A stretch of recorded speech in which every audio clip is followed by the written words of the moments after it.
Hey, I'm Captain Ricky Wheeler, and we are respooling a bunch of rods today, so I thought it'd be a good time to show you how we tie our braided line for our backing to the spool of the reel. On my 50 Tiagras, I usually like to use 80-pound braid. Sometimes I use 100-pound and usually like high-vis, but this is what we have today, so that's what we're going to work with.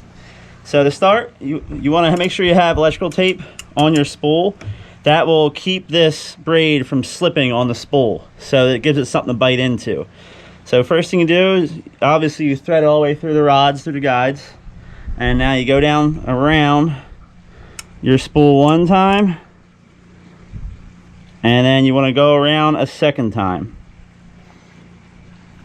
There we go. Pull that nice and tight, and now you're going to do a uni knot. This is what keeps it in place. So you take the tag in here, you make a loop. So you have that right there. You're going to take this tag in and go around 1, 2, 3, 4, 5, 6, 7. Snug it up, and then just pull this knot straight down, right on your spool. I just gotta push it down a little bit, and then you take your scissors and snip off the tag end. Simple as that. That's how you connect your braided backing, and then you're gonna fill up however much backing you want on here. And then next I'll show you the knot that I use to connect the braided backing to the main line. Alright, so now you've filled your spool with as much braided backing as you want. As you can see here, I put about a third spool of 80-pound Power Pro on for braided backing. I like to do a third spool because I like to still have a lot of mono top shot, because especially fishing in the Northeast, we get a lot of tunas. Sometimes you get 5, 6, 7, 8, 10 on. Then if you have too much backing, you get down the backing really fast, and then you have braided line running over top of mono line when the fish get all tangled up, and you're going to cut off a lot of fish. Where if it's mono on mono, your odds of breaking that fish off or cutting them off or burning them off are way less. So here we are. We got our braided line. So now what we're going to do, we're going to double the braided line. By that I mean just going to fold it over itself like so. And just pretend this is one piece of line right here. And you take your main line and you lay it right over top. So you have a pretty good tag in on both sides.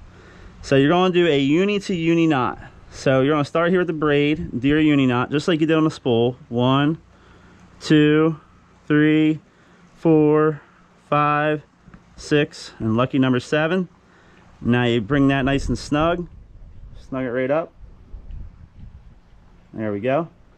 And then you take your mono line and you're going to go over top the double line here, and you're going to do another uni knot. So go around, do your uni knot. 1, 2, 3, 4, 5 is sufficient on the mono side. Bring that tight, and now you just grab each end and you just pull it nice and snug on each other. So you see how the knot gets nice and firm? Take that tag in, snug it up a little bit, and then just take good wrap and pull that knot really tight. So now you have a knot to knot connection. So this knot is pulling through on top of this knot, and that knot is pulling through on top of that knot. So you have a very good, strong 100% connection.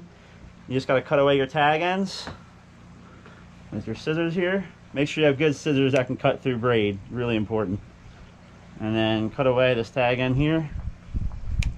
And there's your knot to knot connection for your braided backing to your mono top shot. So now you're ready to go fishing. You spool that back up, game on.